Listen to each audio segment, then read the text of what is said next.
इस काली से कौन शादी करेगा भला? इसलिए जो रिश्ता आया है उससे शादी करके विदा करो। मेरी सौतेली माँ नफरत से बोली तो मैं अपने आंखों से आंसू साफ करती। ऐसी बातों को अपने दिमाग से निकालने के लिए भगवत गीता पढ़ने लगी। मेरा रंग काला था, हर कोई मेरा मजाक उड़ाता था, जबकि मेरी सौतेली बहनें बहुत खूबसूरत थीं और उनकी इसी खूबसूरती की वजह से सबकी शादी बड़े ऊंचे परिवार में हुई थी और मेरी शादी इसी परिवार के एक मामूली से नौकरानी के बेटे का मेरे लिए रिश्ता आया था। मेरी शादी उसी नौकर से हो गई। मैं उसके टूटे फूटे घर में दुल्हन बनकर बैठी आंसू बहा रही थी जब पति कमरे में आया और मुझे देखते ही मेरा हाथ थमा और मेरा माथा चूम कर बोला, मेरी प्यारी मुक्ता, मेरी दुल्हन, तुम बहुत खूबसूरत हो। मैं अपनी किस्मत पर खुश नहीं थी, जबकि मेरी जिंदगी हमेशा परीक्षाओं में रही। मैं अपने पापा की पहली पत्नी की औलाद थी। मेरी माँ के मौत के कुछ महीने के बाद मेरे पापा ने दूसरी शादी कर ली थी और मेरी सौतेली माँ से मेरी 3 सौतेली बहनें थीं।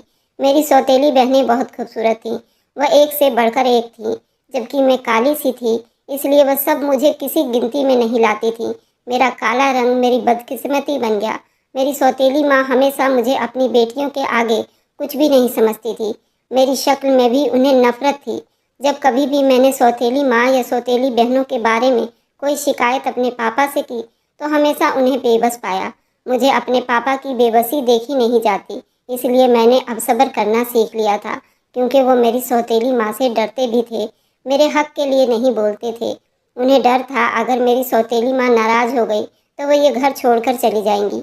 मेरी सौतेली बहनें मेरे काले रंग की वजह से मुझे बहुत बुरी नज़रों से देखा करती थी। सौतेली माँ मुझे उनसे कई गुना नीचा रखती थी। मुझे अपनी बदकिस्मती पर रोना आता था, मगर मैं अपने आंसू पी लेती थी, क्योंकि मेरा आंसू देखने वाला इस दुनिया में कोई नहीं था। मैंने जब से होश संभाला हर रिश्ते के लिए तरसती रही। पापा ने भी अपनी दूसरी पत्नी को खुश करने के लिए मुझसे मुंह मोड़ लिया।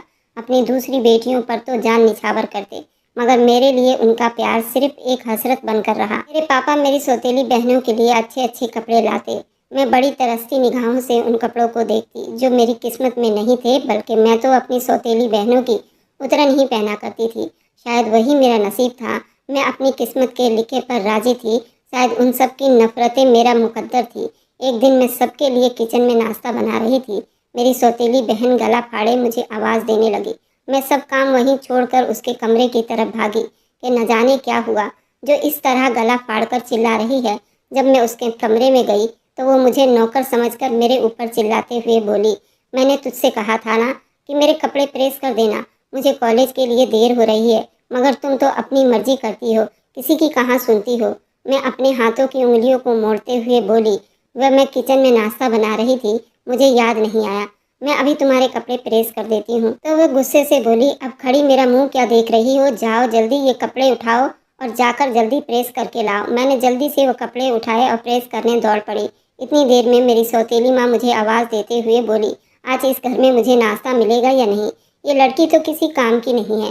मैं आवाज़ देते हुए बोली, बस अभी नाश्ता लेकर आ रही हूँ। वो मैं चंचल के कपड़े प्रेस कर रही थी, इसलिए नाश्ते में थोड़ी देर हो गई। तो मेरी सौतेली माँ नफरत भरी निगाहों से मेरी तरफ देखते हुए बोली, तुमने कभी कोई काम टाइम पर किया भी है? हर काम में नखरे दिखाती हो, तुम्हें मौत पड़ती है काम करते हुए, ऐसे जैसे कोई महारानी हो। आंखों में आंसू लिए वापस किचन में आ गई। मैं जानती थी कि मेरी सब बातें सौतेली माँ के सामने बेकार है, मगर ये भी सच था कि मैंने घर भर के कामों का बोझ अपने कंधों पर डाल रखा था। उनके बावजूद मुझे जिल्लत और नफरत के सिवा कुछ हासिल नहीं होता था। मैं अपने कमरे में जाकर अक्सर अपनी माँ को याद करके रोया करती, जिसने ना तो अपनी माँ का प्यार देखा और ना ही उस माँ को। अक्सर ही मैं अपनी समस्याओं से तंग आकर भगवान से बहुत प्रार्थना करती रहती थी कि काश मुझे भी अपनी माँ के साथ ही इस दुनिया से उठा लेते। ये बेरहम दुनिया में कोई भी मेरा हमदर्द नहीं था। यहाँ तक कि मेरी सौतेली बहनें बचपन से ही मेरे खिलाफ थी। न जाने उनको मुझसे क्या शिकायत थी कि वो मुझे हर बात में जलील करती और मेरी सौतेली माँ अपनी बेटियों का भरपूर साथ देती। मेरे पापा भी मुझे नफरत की नज़रों से देखने लगे। मैं अपनी सौतेली माँ और बहनों की नफरत भरी नज़रों का सामना तो कर सकती थी, मगर अपने पापा का मेरे साथ ऐसा व्यवहार मेरे दिल के टुकड़े टुकड़े करके रख देती और मैं सिसक सिसक कर रह जाती। उस वक्त मुझे दुख होता जब मेरे पापा अपना सारा प्यार उन बेटियों पर लुटाते और मेरे हिस्से में कुछ ना आता। मेरी सौतेली माँ मुझ पर हंसते हुए कहती, तुम्हारे काले रंग की वजह से तुम्हारा बाप भी तुम्हें अपने से दूर रखता है। उनकी ऐसी बातें सुनकर मुझ पर जैसे बिजली सी गिरती। उस एहसास ने मुझे बहुत कमज़ोर बना दिया था। मेरे पापा मेरी सौतेली बहनों को अपने साथ किसी भी फंक्शन में ले जाते और मैं तरसती हुई नज़रों से उनको देखती रह जाती। किसी को मेरे अकेले होने की कोई टेंशन नहीं थी। वक्त बहुत तेज़ी से बीतता जा रहा था। मैं और मेरी सौतेली बहनें जवान थी। वह तो बहुत खूबसूरत थी। उनके गुलाबी रंग सितारों की तरह चमकती आंखें उनकी खूबसूरती में और चांद चार लगा देती। आए दिन उनके लिए अमीर घरों से रिश्ते आते थे। उनको इसी बात का बहुत घमंड था कि हमारी खूबसूरती की वजह से आए दिन हमारे घर रिश्ते आते हैं और मेरी सौतेली माँ उनके दहेज और शादियों में बहुत पैसे खर्च करती। मेरी सौतेली माँ ने मेरी माँ का सारा जेवर जिस पर सिर्फ मेरा हक होना चाहिए था वह सारा अपनी बेटियों को दे दिया। मेरे पापा ने भी उनकी शादियों में कोई कसर नहीं छोड़ी। दुनिया की हर खुशी लाकर उनके कदमों में डाल दिया। लेकिन जब मेरी शादी की बारी आई तो मेरे लिए किसी ने मोहब्बत या इज्जत की बात नहीं की। यहाँ तक कि मेरे पापा भी इस मामले में चुप रहे। ना तो उन्होंने मेरी खुशियों की परवाह की और ना ही मुझे विदा करते टाइम अपने पापा का आशीर्वाद नसीब हुआ। वह हमेशा गैरों की तरह मुझसे खींचे खींचे रहते क्योंकि मेरी सौतेली माँ के आगे उनकी एक न चलती थी। वह हर मामले में मेरी सौतेली माँ के आगे बेबस रहते। एक दिन मेरी सौतेली माँ ने सख्त शब्दों में कहा, इस काली को जल्दी यहाँ से विदा कर दो। जो रिश्ता आया है उसी से शादी कर दो। वैसे भी उसके लिए कोई अच्छा रिश्ता तो आने से रहा। जिस तरह उसकी शक्ल सूरत है, कोई भी अमीर या अच्छे परिवार का रिश्ता तो उसके लिए आएगा नहीं। तो अच्छा होगा जो रिश्ता आया है उसी स्वीकार करो और इस मनहूस शक्ल को इस घर से चलता करो। वैसे भी ये लड़की बोझ और शर्मिंदगी के अलावा हमारे लिए और कुछ नहीं है। मेरे पापा मेरी सौतेली माँ के आगे चुप बैठे रहे। उनके मुंह से मेरी हमदर्दी में एक शब्द भी नहीं निकला। अपनी सौतेली माँ की ये बातें सुनकर मेरी आंखों में आंसू भर आए। मैं उन सब लोगों पर बोझ कैसे हूँ। ना तो मैंने कभी पहनने को कुछ अलग कपड़ा मांगा, ना ही खाने के लिए लंबी लिस्ट सुनाई। अपनी सौतेली माँ और पापा से किसी भी चीज़ के लिए ना ही जिद की। लेकिन मैं जानती थी कि मेरे इतने नखरे का कोई फ़ायदा ही नहीं। जिस तरह मेरी सौतेली बहनों की शादी बहुत ऊंचे परिवारों में हुई थी, मैं भी अपनी शादी ऐसे ही घर में होने का सपना देखा करती थी। मगर मैं नहीं जानती थी मेरे ये सपने अधूरे रह जाएंगे। मैं अपने आंसू पोंछते हुए अपना ध्यान बटाने के लिए गीता जैसी पवित्र किताब लेकर बैठने लगती। शायद भगवान मेरे अंदर शक्ति पैदा कर दे और मुझे सब्र दे और मुझे हिम्मत दे। भगवान से प्रार्थना करते हुए मेरे आंसू मोतियों की तरह गिर रहे थे। मैं अपने भगवान से अपनी अच्छी किस्मत के लिए प्रार्थना करती रहती थी क्योंकि मैं उन लोगों के व्यवहार से तंग आ चुकी थी। मेरे सब्र की हदें अब खत्म हो चुकी थी। मैं भी चाहती थी कि मेरे किस्मत में कोई ऐसा हो जिसके होने से मुझे इज्जत और सम्मान मिले, जो मुझे अपनी सौतेली माँ और बहनों से मिल न सका। उनकी आग बरसती निगाहों से मैं हमेशा डरती थी। मेरे सब्र की अब हदें खत्म हो चुकी थी। मैं चाहकर भी अपने लिए आवाज़ नहीं उठा सकती थी क्योंकि मैं जानती थी अगर मैंने आवाज़ उठाई तो मेरी आवाज़ को मेरी सौतेली माँ और बहनें दबा देंगी और फिर मेरे हिस्से में जिल्लत और रुसवाई के सिवा कुछ नहीं आएगा।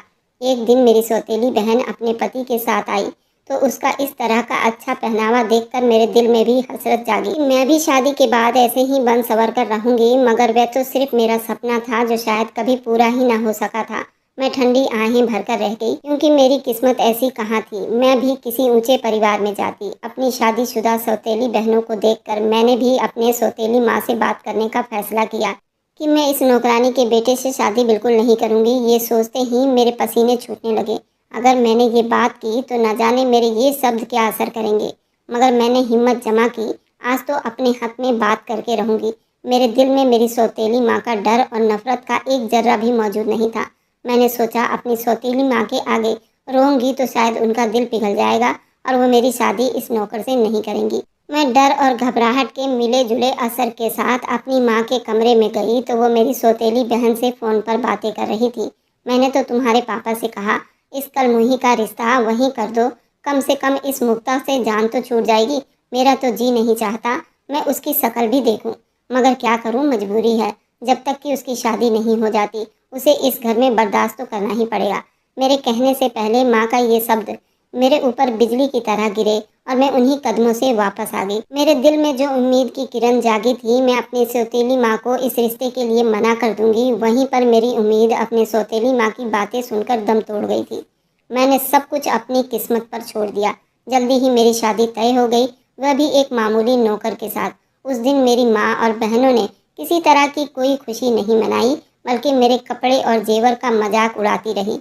मुझे शादी के लिए किसी ने शॉपिंग तक नहीं करवाई, बल्कि मैंने अपनी माँ के बहुत पुराने पड़े हुए शादी का लहंगा ही पहन लिया। जितना मेरे पास था मैंने उसी में सब्र और भगवान की कृपा करके एक साधारण दुल्हन के रूप में एक पुराने छोटे से घर में बैठी थी।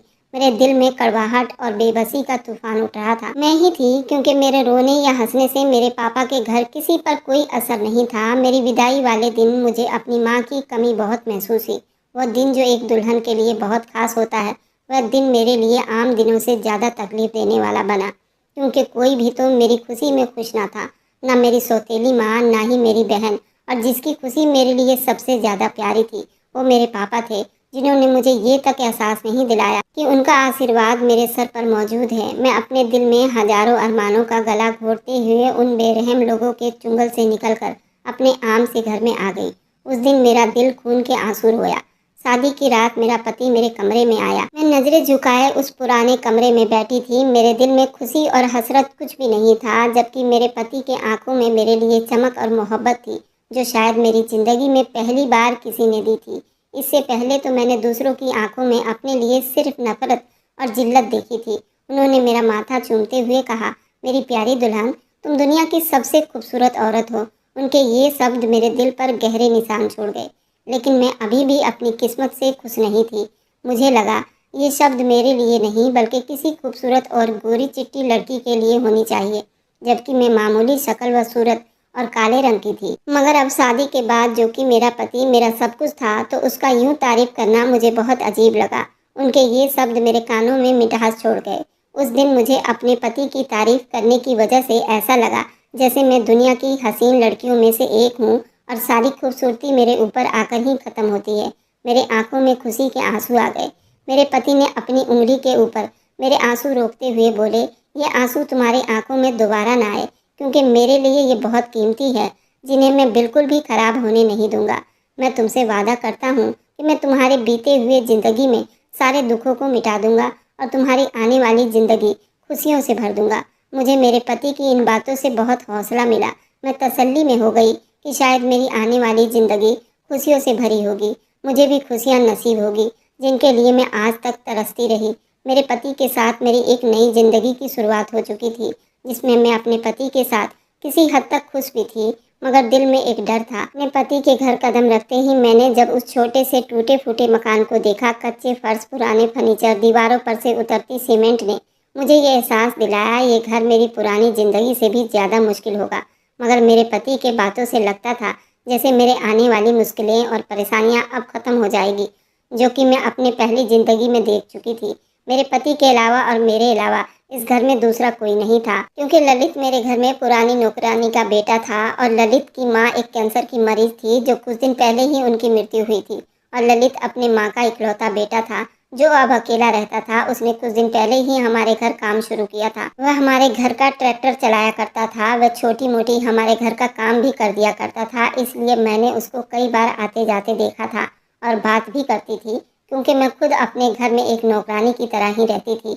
मैं इस टूटे फूटे घर को देखकर थोड़ी परेशान हो रही थी, जबकि मेरे पापा का घर तो इससे लाख गुना अच्छा था, जहां मैं नौकरानियों की तरह रहती थी। मगर मेरे पति का घर इतनी बुरी हाल में होने के बावजूद भी मुझे एहसास दिलाया कि मैं यहाँ की मालकिन हूँ, यहाँ सिर्फ मेरी ही चलेगी। मैंने जाते ही इस घर की हालत संवारने का फैसला किया और अपने पति से बोली, आपको नहीं लगता हमें इस घर को थोड़ी मरम्मत करवानी चाहिए? मेरी बात सुनकर मेरे पति मुस्कुराकर मुझे देखने लगे और बोले, मेरी प्यारी पत्नी, अब तुम आ गई हो ना, तुम्हारे आने से ये घर पूरा हो गया है। वक्त के साथ साथ हम इसे नए सिरे से फिर से बनवा लेंगे। अभी तुम अपने आप को इसी घर में एडजस्ट करो। मैं जानता हूँ ये घर तुम्हारे पापा के घर जैसा बिल्कुल भी नहीं है, मगर कुछ टाइम सब्र करो। मैं तुम्हारी इच्छा के हिसाब से ये घर एक न एक दिन जरूर बनवा लूँगा। मैं बोली, जरूर। ये घर मेरे पापा के घर जैसा बिल्कुल भी नहीं है, क्योंकि यहाँ मुझे किसी की जली कटी बातें सुनना नहीं पड़ेगी और ना ही मेरे काले रंग की वजह से मुझे बुरा भला कहा जाएगा। मेरे पति मुझे प्यार से देखते हुए बोले, कोई मेरी नज़र से तो देखे, उसे पता चले कि तुम कितनी खूबसूरत हो। मैं मुस्कुराते हुए अपने पति की तरफ देखने लगी। ये तो आप सिर्फ मेरा दिल रखने के लिए कहते हैं। तो वो बोले, मैं इंसान की अंदर की खूबसूरती को देखता हूँ, मुझे बाहर की खूबसूरती बिल्कुल भी नहीं भाती। खूबसूरती इंसान के अंदर होनी चाहिए, जो कि तुम में है। तुम्हारी इस खूबी की वजह से मैं खुद को खुशकिस्मत समझता हूँ। क्योंकि तुम दूसरी लड़कियों से बहुत अलग हो, बहुत मासूम और बिल्कुल साधारण सी हो। तुम्हारी इसी मासूमियत ने मेरा दिल छू लिया। इतनी तारीफ काफ़ी है या मुझे और ज़्यादा तारीफ करना पड़ेगा? ये कहते हुए मेरा पति जोर से हंसने लगा। मैं अपने पति को घूरते हुए बोली, खाना तैयार है, आपने मुझे बातों में उलझाया हुआ है, वरना खाना तो कब का तैयार है। मेरे पति मेरा हाथ थामते हुए बोले, चलो तो आज हम भी देखते हैं कि मेरी प्यारी दुल्हन ने मेरे लिए कैसा खाना बनाया है। मैं हंसते हुए बोली, प्यार से बनाए हैं तो अच्छा ही होगा। मेरे पति एक मेहनती और साधारण इंसान थे। मेरे दिल में उनके लिए इज्जत और मोहब्बत का एक समुंदर छुपा हुआ था। वह मेरे साथ बहुत प्यार से पेश आते थे। कभी मुझसे ऊंची आवाज़ में बात तक नहीं की थी। हमेशा मुझे प्यारी पत्नी कहकर बुलाना उनकी रोज़ की आदत थी। लेकिन मेरा दिल अभी उनके प्यार को स्वीकार नहीं कर पा रहा था, क्योंकि मैं अपनी ज़िंदगी में अपने लिए इस तरह नफरत और जिल्लत के शब्द सुने थे कि वह शब्द मेरे दिल पर किसी तीर की तरह चुभती थी। एक दिन मैंने उनसे पूछा, आप मुझे हमेशा प्यारी पत्नी बोलते हैं, मैं तो एक आम सी लड़की हूँ, ना तो खूबसूरत हूँ ना ही खास। तो वो मुस्कुराए और बोले, तुम्हारे चेहरे से ज़्यादा खूबसूरत तुम्हारा दिल है। जिस दिन तुम खुद को अपने अंदर से देखोगी उस दिन ये बात समझ जाओगी। उनके शब्दों में एक अजीब सा सुकून था। मैं हैरान थी कि इस तरह कोई इतनी मोहब्बत के साथ कैसे एक आम सी लड़की को देख सकता है। मेरी सौतेली माँ और बहनों का व्यवहार अब भी मेरे साथ वैसा ही था। वह मुझ पर ताना कसा करती थी। जब कभी उनसे मेरा सामना होता तो वो मुझे उसी नज़रों और उसी नफरत भरी निगाहों से देखती और कहती, तुम्हारा पति तुम्हें राजकुमारी कहता है, मगर हकीकत में तुम एक नौकरानी की तरह दिखती हो। अगर सच में वह तुम्हें राजकुमारी समझता तो वह तुम्हें किसी महल नुमा घर में रखता, ना कि इस टूटे फूटे मकान में। उनके ये शब्द मेरे दिल को जख्मी कर देते थे, लेकिन मैंने सब्र करना सीख लिया था। मैं किसी की बातों का कोई जवाब ना देती। ये सोचकर वक्त ही सबसे अच्छा जवाब देता है। मेरे पति ने मेरे सपनों को पूरा करने का ठान रखा था। वो मुझे पढ़ाना चाहते थे ताकि मैं अपने पाँव पर खड़ी हो सकूं। एक दिन वो मुझसे बोले, मैं चाहता हूं कि तुम अपनी पढ़ाई दोबारा से शुरू करो। अपने पति की ये बात सुनकर मैं चुप रही, क्योंकि पढ़ाई का सिलसिला तो बहुत पहले ही मुझसे छूट गया था। मेरी सौतेली माँ ने मेरे स्कूल जाने पर रोक लगा दी थी, जबकि उनकी खुद की बेटियों ने बहुत अच्छे स्कूलों में पढ़ाई की थी। मैं अपने बीते हुए कल में चली गई। मेरे पति ने जब मुझसे दोबारा पूछा तो मैं अपने बीते हुए कल से बाहर आई। उनकी इच्छा थी कि मैं अपनी काबिलियत साबित करूं और दुनिया को दिखाऊं कि एक औरत का मकाम उसकी बाहरी खूबसूरती पर नहीं, बल्कि उसकी अंदर की खूबसूरती होती है। मैंने भी उनका मान सम्मान रखा और दोबारा से पढ़ाई करने लगी, इसी उम्मीद में कि मैं एक दिन ज़रूर कुछ बनकर दिखाऊंगी। उस बीच मेरे पति ने मेरा भरपूर साथ दिया। वह मुझे हर कदम पर इस बात का यकीन दिलाते रहते कि मैं तुम्हारे साथ हूँ, और उनका साथ ही मेरे लिए मजबूत सहारा था। एक दिन उन्होंने मेरे लिए एक छोटा सा गिफ्ट लेकर आए। वह एक किताब थी। उस किताब का नाम था अपने अंदर की खूबसूरती को पहचानो। उन्होंने कहा, ये किताब तुम्हारे अंदर की खूबसूरती को तलाश करने में तुम्हारी मदद करेगी, और ये जो तुम दूसरों की फालतू बातों की वजह से अपने अंदर एक तूफान खड़ा कर लेती हो, इसे पढ़ने से तुम्हारे अंदर का तूफान थम जाएगा। मैंने उस किताब को पढ़ना शुरू किया तो उसका हर शब्द मेरे दिल की गहराइयों में उतरता गया। इस किताब को पढ़ने से मैंने महसूस किया कि मेरी ज़िंदगी का मकसद सिर्फ दूसरों को खुश करना ही नहीं, बल्कि खुद को पहचानना और खुद को संवारना भी है। उस दिन से मैंने अपनी ज़िंदगी में नई उम्मीद को जगह देना शुरू कर दी और मायूसियों को अपनी ज़िंदगी से निकाल फेंका। उस दिन मैंने फैसला किया कि मैं अपनी इज्जत और मोहब्बत को अपनी काबिलियत के बलबूते पर हासिल करूंगी। मेरे पति और उनकी मोहब्बत और इज्जत ने मुझे अपनी पहचान बनाने की नई राह दिखाई। मेरे पति ने मुझे अपने अंदर छुपी औरत को जगाने में मेरा भरपूर साथ दिया। उन्होंने मेरे अंदर ये जोश पैदा किया कि एक मजबूत औरत जमाना बदल सकती है। मेरी ज़िंदगी में एक अजीब सी बदलाव आ रही थी। पति के प्यार और हौसले ने मुझे सोचने पर मजबूर कर दिया कि शायद मैं भी कुछ बन सकती हूँ, अपने लिए कुछ कर सकती हूँ, अपनी ज़िंदगी को ठीक बना सकती हूँ। लेकिन ये सफ़र इतना आसान नहीं था जितना मैं सोच रही थी। एक दिन मेरे पति ने मुझसे कहा, अगर तुम चाहो तो मैं तुम्हें पढ़ाने के लिए किसी और अच्छे कॉलेज में एडमिशन दिलवा सकता हूँ। मैं हैरानी से अपने पति की तरफ देखने लगी तो मेरे हाथ पर हाथ रखकर मुझे दिलासे देते हुए बोले, तुम्हारी पढ़ाई तुम्हें उस मकाम पर ले जाएगी जिसकी तुम हकदार हो। ये बात मेरे लिए हैरान करने वाली थी। पढ़ाई मेरे जैसी लड़की के लिए? पहले तो मैं डर गई, क्या मैं सही में ये सब कर सकती हूँ? लेकिन उनके हौसले और मोहब्बत ने मुझे हिम्मत दी। उन्होंने अपने गांव की ज़मीन बेचकर मेरा एडमिशन कॉलेज में करा दिया। मेरे दिल में एक अजीब सी खुशी और डर था, लेकिन जैसे ही मैंने पढ़ाई शुरू की तो मुझे मालूम हुआ ये दुनिया कितनी खूबसूरत और सही है। पढ़ाई इंसान के अंदर की खूबसूरती को उजागर कर देती है, ना कि दिखाने वाली खूबसूरती। ये मैंने उस दिन जान लिया कि मेरे पढ़ाई के सफ़र को ना मेरी सौतेली माँ ने स्वीकार किया और ना ही मेरी बहनों ने। उसके शब्द मेरे लिए वहीं के वहीं थे, मेरे कानों में गूंजते रहते थे। अब ये काली लड़की पढ़ाई करके क्या करेगी, कुछ नहीं बदलेगी। ये दो कौड़ी का इंसान भी उसके लिए कुछ नहीं कर सकेगा, खुद ही जलील होकर थक कर बैठ जाएगी। कुछ नहीं कर सकते ये दोनों। मेरी सौतेली माँ बहनों के ये शब्द मेरे कानों में गूंजते रहते थे। ऐसी बातें अपने लिए बर्दाश्त कर लेती, मगर अपने पति के लिए बर्दाश्त करना मेरे लिए बहुत मुश्किल था। उनके ये शब्द मुझे तोड़ने की कोशिश करते थे, लेकिन मैंने उन्हें अपनी ताकत बना लिया और कसम खा लिया कि एक दिन उन्हें मैं कुछ न कुछ करके दिखाऊंगी। एक दिन किताब पढ़ रही थी, मेरी सौतेली बहन बोली, तुम्हारी जैसी लड़कियों के कोई सपने नहीं होते, ये सब कुछ तुम्हारे बस का रोग नहीं। लेकिन इस बार चुप नहीं रही। मैंने मुस्कुराकर कह दिया, देखना, एक दिन यही सपना मेरी हकीकत बनेगी। वह दिन मेरे लिए सबसे बड़ा दिन होगा। तो वह हंसते हुए कहने लगी, तुम्हारी हकीकत यही है कि तुम्हारा रंग काला है और तुम दो कौड़ी के नौकर की पत्नी हो। उससे आगे तुम्हारी कोई औकात नहीं, और ये जो तुम अपने सपनों को हकीकत की शक्ल देना चाहती हो, ये कभी मुमकिन नहीं हो पाएगा। तुम हमेशा यहीं रहोगी जहाँ पर इस वक्त खड़ी हो। मेरी सौतेली बहन की बातों ने मुझे बहुत मायूस किया। वह हौसला जो मेरे पति ने दिया था झाग की तरह मिटने लगा। मेरे पति ने न सिर्फ मेरा हौसला बढ़ाया, बल्कि मेरे साथ मेरे पढ़ाई के सफ़र में शामिल भी हो गए। वह रात को देर रात तक मेरे साथ बैठकर मेरी पढ़ाई में मदद करते, मेरे सवालों के जवाब ढूंढते, हर कामयाबी पर मुझे मेरी हौसला बढ़ाते। उनका हिम्मत बढ़ाना मेरे हौसले बुलंद करता। वे कहते कि तुम ये कर सकती हो। इसी हौसले की वजह से मैं अच्छे से अच्छा करती चली गई। धीरे धीरे मैं कामयाबी की सीढ़ियाँ चढ़ने लगी। हर सीढ़ी पर मेरे पति मेरे साथ खड़े रहे। कभी भी उन्होंने मुझे अकेला नहीं छोड़ा, बल्कि मेरा साया बनकर मेरे आसपास मंडराते रहे। मेरा पेपर आया, मैं बहुत डरी हुई थी। मुझे ऐसा लग रहा था कि ज़िंदगी की बाकी इम्तहानों की तरह मैं इस इम्तहान को भी पास नहीं कर पाऊंगी। लेकिन मेरे पति ने कहा, यकीन रखो, तुम्हारे अंदर वह काबिलियत है जो दुनिया बदल देगी। मैं अपने ऊपर उनका ये यकीन देखकर हर मैदान में उतरने को तैयार थी। मुझे खुद से ज़्यादा जैसे अपने पति की बातों पर यकीन था। और सच में जब मेरा रिजल्ट आया तो मैं अपने क्लास की टॉपर थी। ये पल मेरी ज़िंदगी का पहला कदम था जहां मैंने खुद को पहचाना। सच में अब मैं कुछ भी कर सकती हूँ। उस दिन मैंने अपने पति से कहा, आपने मुझे वह इज्जत दी जो शायद किसी ने कभी नहीं दी थी। मैं वादा करती हूँ एक दिन ज़रूर मैं आपको अपने ऊपर गर्व का मौका दूंगी। उन्होंने मुस्कुराते हुए जवाब दिया, तुम पहले ही मेरा गर्व हो, मेरा मान सम्मान हो। मेरी ज़िंदगी ने एक नई मोड़ ले ली थी। पढ़ाई के मैदान में मेरी कामयाबियाँ सिर्फ मेरे लिए अहम नहीं थी, बल्कि मेरे पति के लिए भी ये गर्व का पल था। उनकी मोहब्बतें और कुर्बानियों ने मुझे मजबूत बनाया। लेकिन अब वक्त था मैं अपने आप को साबित करूं और दुनिया के सामने अपनी अहमियत दिखाऊं।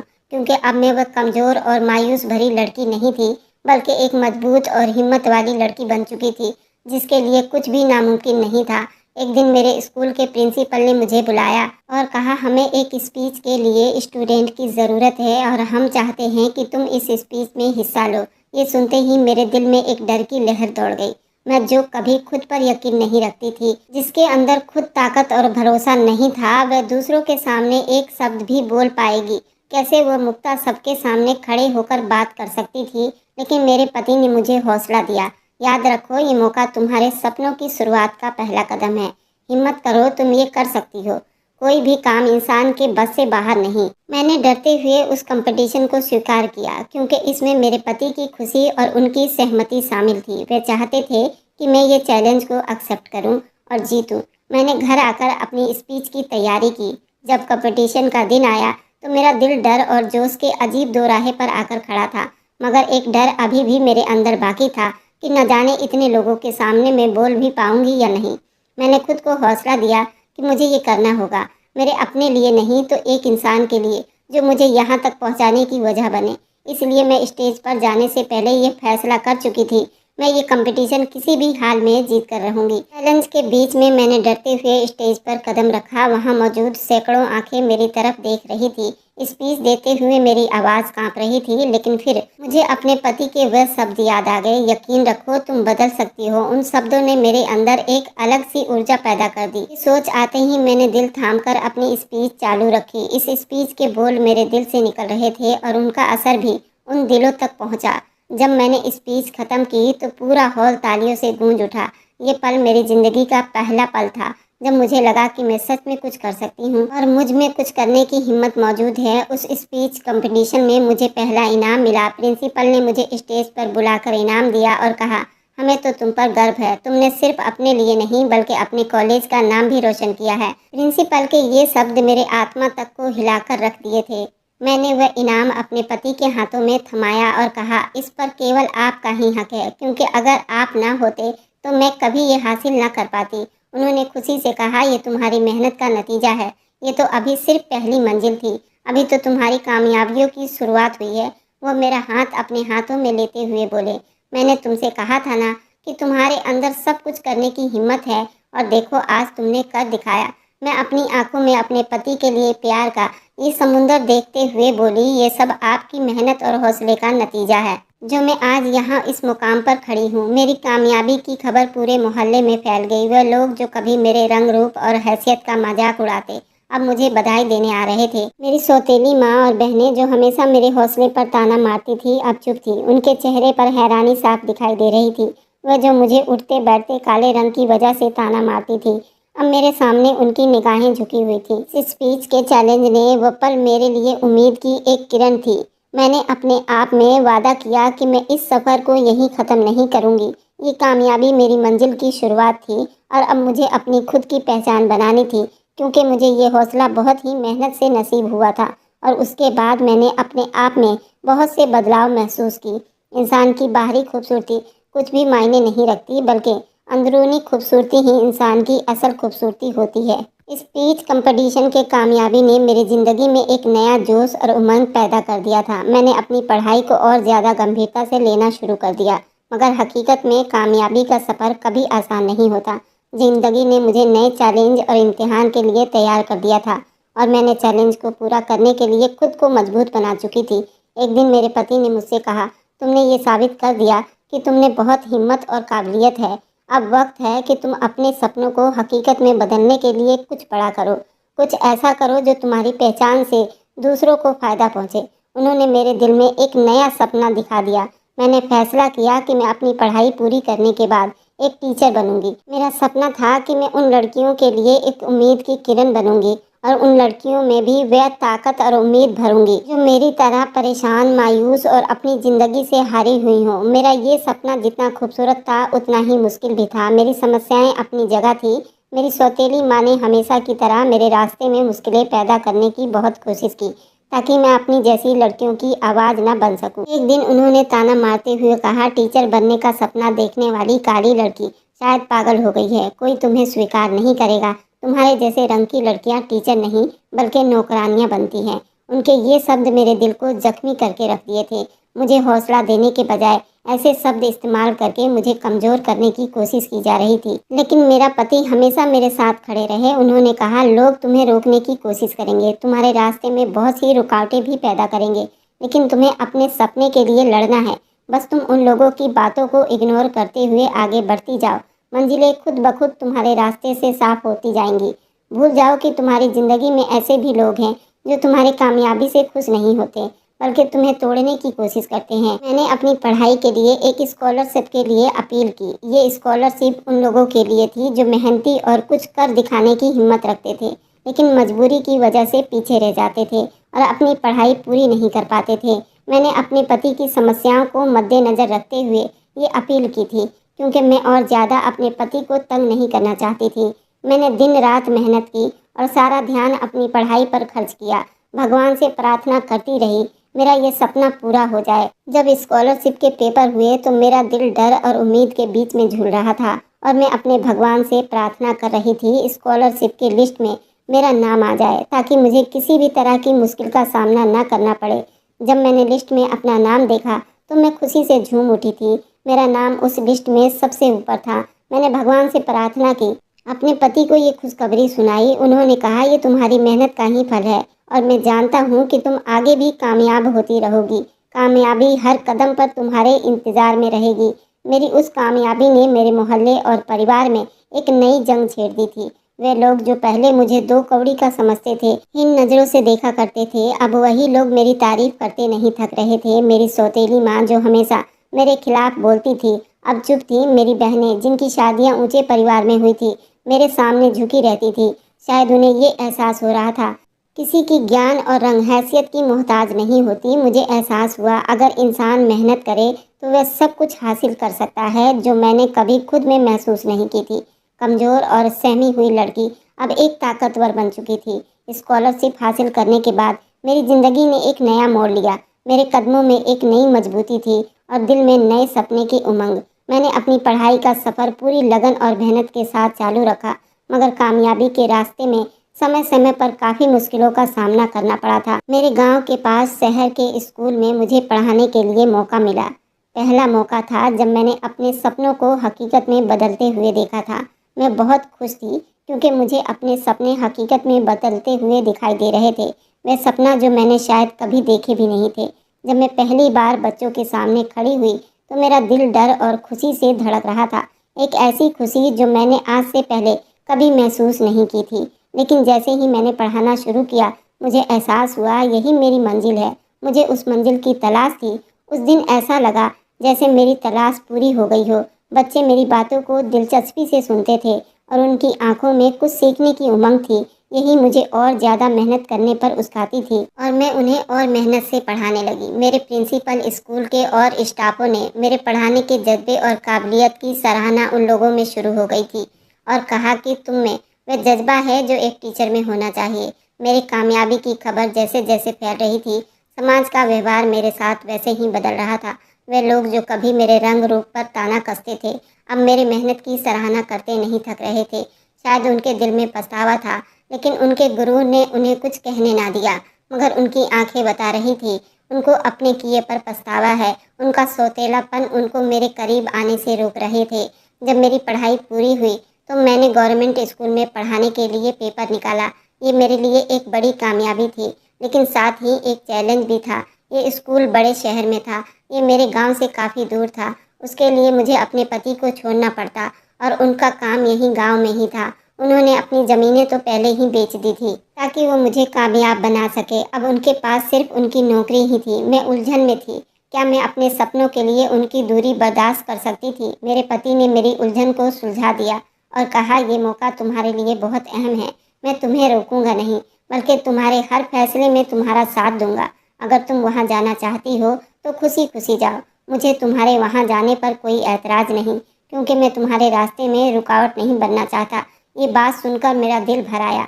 मैंने फैसला किया, मैं अपने सपने को हकीकत बनाने के लिए इस चैलेंज को स्वीकार करूंगी, लेकिन साथ ही अपने रिश्ते को भी अहमियत दूंगी, क्योंकि इस रिश्ते के बदौलत ही आज मैं इस मकाम पर खड़ी थी। तो मैं कैसे उस प्यारे से रिश्ते को अपनी नौकरी के लिए इग्नोर कर सकती थी। मैंने नौकरी स्वीकार की और एक नए शहर में कदम रखा। वहाँ के माहौल ने मुझे बहुत कुछ सिखाया। मैंने देखा कि पढ़ाई सिर्फ किताबों तक सीमित नहीं है, बल्कि ये लोग दिलों और सोच को बदलने का हौसला भी रखते हैं।